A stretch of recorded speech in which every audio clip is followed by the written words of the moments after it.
বন্ধুরা, আমাদের রূপায়ণ নমিস ব্লগে তোমাদের সবাইকে অনেক অনেক স্বাগত আর অনেক ভালোবাসা।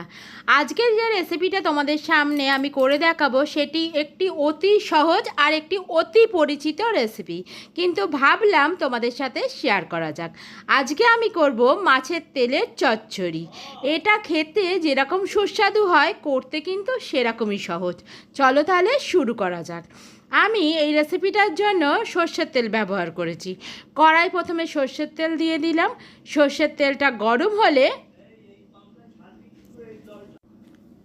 এর মধ্যে ফোড়নে দিয়ে দেবো শুকনো লঙ্কা আর কালো জিরে। আমি এখানে দুটো শুকনো লঙ্কার ব্যবহার করেছি, তোমরা নিজেদের স্বাদ মতো লঙ্কার ব্যবহার বাড়িয়ে বা কমিয়ে করতে পারো।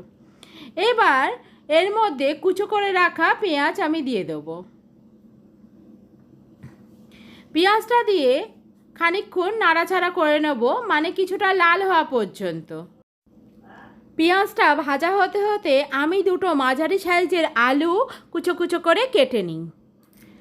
আলু দিয়েই এই মাছের তেলের চচ্চড়িটা আজকে তোমাদের সাথে শেয়ার করব। দেখো, পেঁয়াজটা মোটামুটি লাল হয়ে গেছে। এবার এর মধ্যে ধুয়ে নুন হলুদ মাখিয়ে রেখে দেওয়া মাছের তেলটা আমি দিয়ে দিলাম। মাছের তেলটাকে ভালো করে পেঁয়াজের সাথে ভেজে নিতে হবে। দেখবে মাছের এই তেলটার থেকেও খানিকটা তেল ছাড়বে। আর এই তেলের মধ্যেই রান্নাটা হয়ে যাবে। দেখেছো কীরকম তেল ছেড়েছে?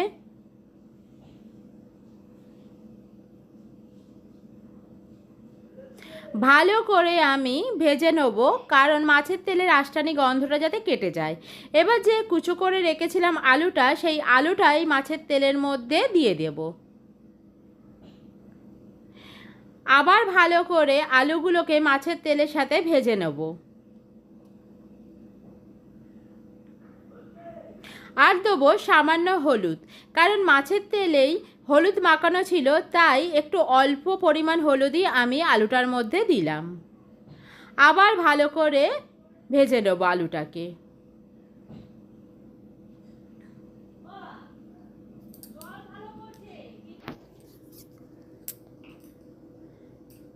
দেখো, ভালো করে আলু পেঁয়াজ মাছের তেল ভাজা হয়ে গেলে এর মধ্যে অল্প পরিমাণ জল দেবে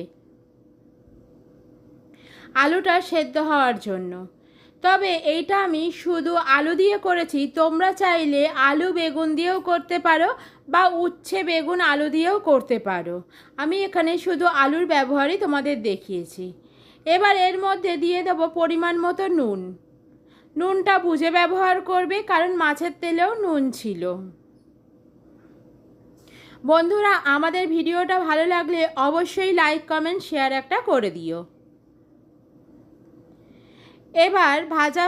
এবার ভালো করে নেড়ে ছেড়ে এর মধ্যে চাপা দিয়ে দেবো 5 থেকে 7 মিনিট। তাতেই আলুগুলো মোটামুটি সেদ্ধ হয়ে যাবে।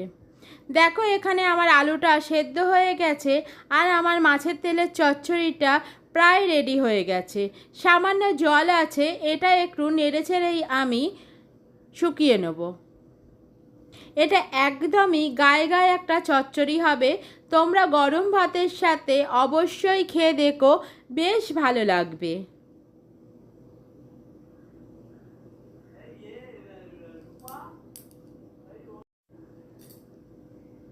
দেখো, এখানে জলটা প্রায় শুকিয়ে এসছে, একদমই তেল ছেড়ে দিয়েছে, মানে যেরকম আমি চাই সেরকম একদম রেডি। এবার আমি গ্যাসটাকে অফ করে দিলাম। দেখো, আমার চচ্চড়ি একদম রেডি খাওয়ার জন্য। তাহলে বন্ধুরা, আজকে এখানেই টাটা। আবার দেখা হবে নেক্সট ভিডিওতে অন্য কোনো রেসিপি নিয়ে। টাটা।